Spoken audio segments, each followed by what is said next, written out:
কোন দিকে? কই কাঁঠাল? এই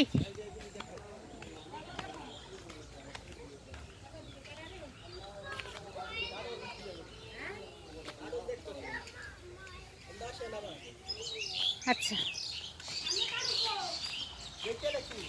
এই যে আমি কিনছি, আমি কিনলাম আর কি।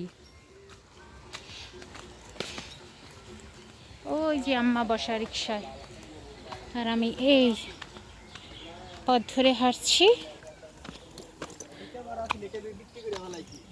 কোনটা আমার দিলেন? কোনটা? ওই গাছটা এই পাশের মাঝখানেরটা? আচ্ছা, কালার দেখে রং দেখে বুঝতে পারলাম। আমি এই ভাইয়ের কাছ থেকে কাঁঠাল কিনলাম। আচ্ছা আচ্ছা, ভালো কোনটা ভাই? একটু বড় টাইপের কাঁঠাল, কোষটা একটু বড় হইবে আর একটু কচকচা ইয়া। ও আচ্ছা,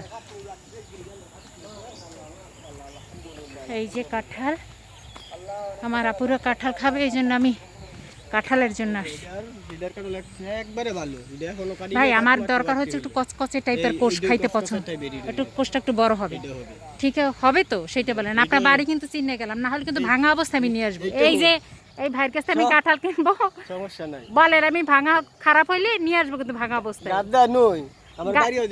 হ্যাঁ, নাম কি ভাইয়ের? নামটা একটু বল। সাখাওয়াত হোসেন। সাখাওয়াত হোসেন, ঠিক আছে। তো সাখাওয়াত ভাই, এখান থেকে একটা কাঁঠাল আমারে দেবেন, আগে দরদাম করে নেবো। আগে এখন একটা কাঁঠাল নিতে চাই, নিয়ে পাকবে না? কয়দিন পরে পাকবে? মানে এইটা খাইতে খাইতে ওইটা পাকিয়ে গেল না, তখন খাইলাম একটা কাঁঠাল। এখন আপনার কাছ থেকে তো আমি সারা বছর যতদিন গাছে আপনার কাঁঠাল থাকবে, আল্লাহ যদি আমার রিজিকে রাখে, আমি খাবো, আমি আসবো আপনার এখানে। আমি অন্য কোথাও থেকে কাঁঠাল কিনবো না। তা আপনি আমার একটা ভালো দেখে দেন, যাতে আমি 2-3 দিন পরে কোষটা যেন ভালো হয় ভাই। ঠিক আছে, আর একটু পাকলে ভালো হইবে। আপনার নাম্বারটা দিয়ে দেন, আমি ফোন দিয়ে চলে আসবো। এই হলো ভাই, হ্যাঁ কাঁঠাল। আর বাসায় অবশ্য গাছে থাকলে কোষটা আর একটু বড় হইতো, বাড়তি হইতো। এইটা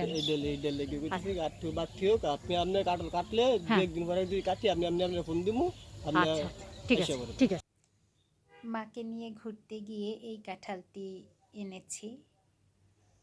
বাসায় এসে এটার ওজন নিলাম প্রায় 14 কেজির মতো, আলহামদুলিল্লাহ। আর দাম নিল 150 টাকা, যদিও এটা 300 টাকা চেয়েছিল, তো দর কষাকষি করে এটা আনলাম। এটা একেবারে গাছ পাকা কাঁঠাল এবং অত্যন্ত সুস্বাদু, খুবই মিষ্টি। আর নর্মালি যে কাঁঠালগুলি বাজারে একসাথে অনেকগুলো পাওয়া যায়, ওখান থেকে কিনলে যেটা হয়, ওরা মেডিসিন দিয়ে পাকায়। Thank you.